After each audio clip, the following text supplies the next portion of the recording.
अस्सलाम वालेकुम जी, मेरा नाम मोहम्मद अरसलान अशरफ है और मेरा ताल्लुक बाइट्स फॉर ऑल पाकिस्तान से है, जो कि एक डिजिटल रिसर्च थिंक टैंक है। हम लोग डिजिटल राइट्स के ऊपर काम करते हैं और मैं as a research and operations coordinator जो है वो पिछले तकरीबन 7 साल से इस ऑर्गेनाइजेशन के साथ मुंसलिक हूँ।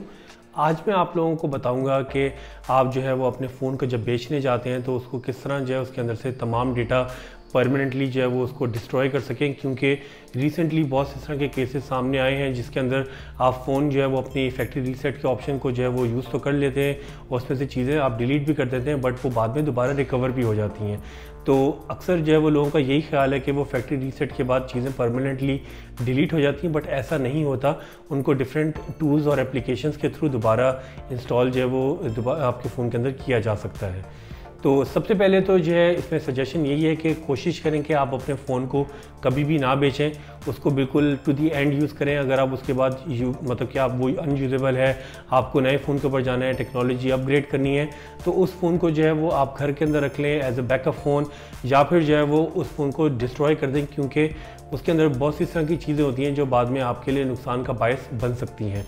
बट फिर भी आपने ये प्लान कर लिया कि आपको जो है वो फ़ोन बेचना है, आपको नया वाला फ़ोन लेना है, तो उसके लिए जो है वो कुछ ऑप्शंस हमारे फ़ोन के अंदर मौजूद होते हैं। जैसे कि आपके फ़ोन के अंदर एक फैक्ट्री रीसेट का ऑप्शन है, उसको आप यूज़ कर सकते हैं। तो जो हमारी जनरल गाइडलाइंस हैं उसमें ये होता है कि आप जो है वो एक दफ़ा फैक्ट्री रीसेट कर दें, तो उससे पहले जो है वो आपने अपने फ़ोन का तमाम डेटा का बैकअप लेना है, ठीक है। तो जब आप बैकअप ले लेंगे, आप उसको अपने नए फ़ोन के अंदर जो है वो दोबारा उस सारी चीज़ों को, फाइल्स को उसके अंदर इंस्टॉल कर सकते हैं, तो आपका डेटा महफूज रह जाएगा। और ये प्रोसेस जो है वो करने के बाद आप अपने जो है वो फ़ोन को फैक्ट्री रीसेट कर दें।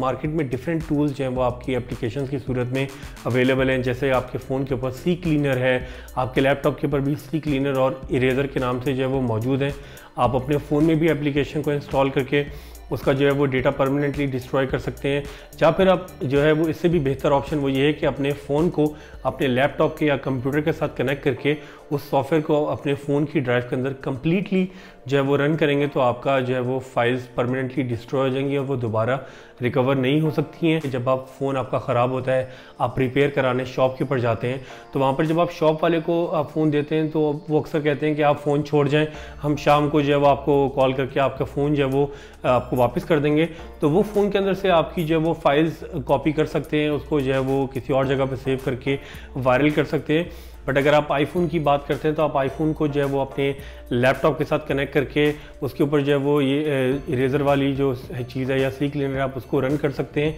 या फिर जो है वो आईफोन के ऊपर और भी परमानेंटली डिस्ट्रॉय करने के लिए एप्लीकेशंस मौजूद हैं